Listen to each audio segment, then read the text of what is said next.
2017 is going to be a year of offense in America. At least the Congress is going to go on offense. We're going to do two things. We're going after Putin harder with tougher sanctions, and we're going to be more helpful to our friends like here in the Ukraine.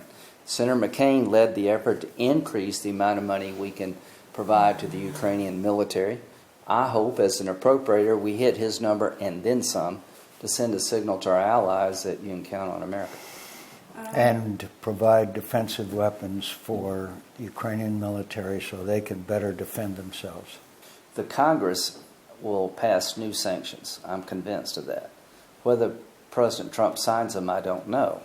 But if 2/3 of us vote for sanctions, they become law.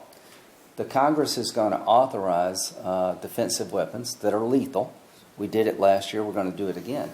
But as president, it will be up to him as to whether or not he provides those weapons.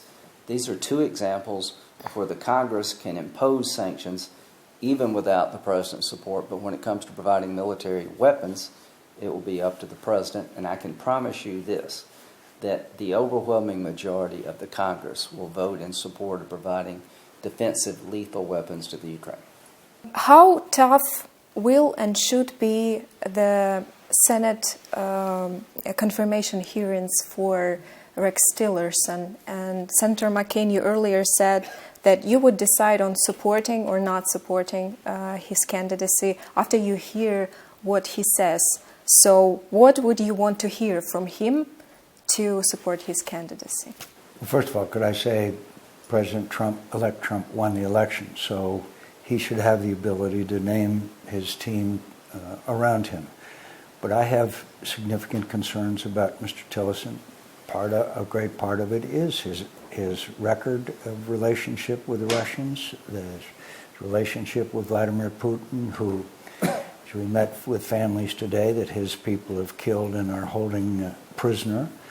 And we will examine through the hearing process and questions. He will be meeting with me and others, and then we will determine.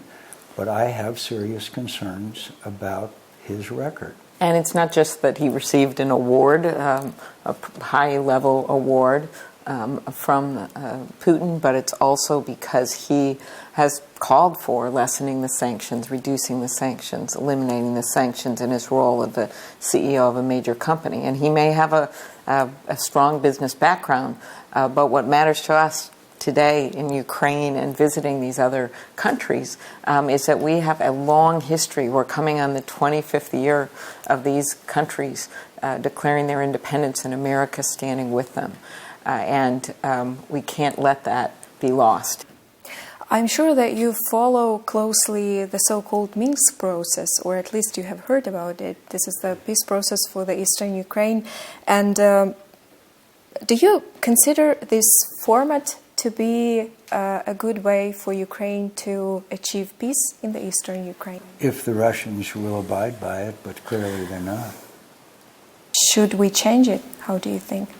I'm not sure the agreement ought to be changed, but Russian behavior should be adhering to an agreement that they made, which they are not. There's brave Ukrainians are being killed every single day. I don't think you should have any political voting or constitutional changes until the Russians withdraw their forces. How can you have a free and fair election or debate about the power sharing with the eastern Ukraine when you got 700 Russian tanks?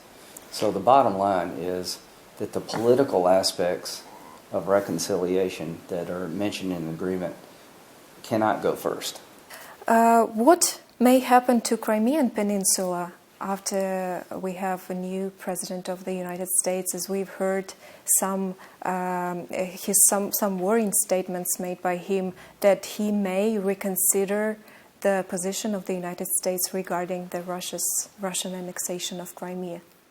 First, he would have to then renegotiate the Budapest Agreement, which was the United States was a party to, that guaranteed the Crimea being part of Ukraine as a part of the agreement that eliminated the nuclear inventory of some 100 and some nuclear weapons that Ukraine had.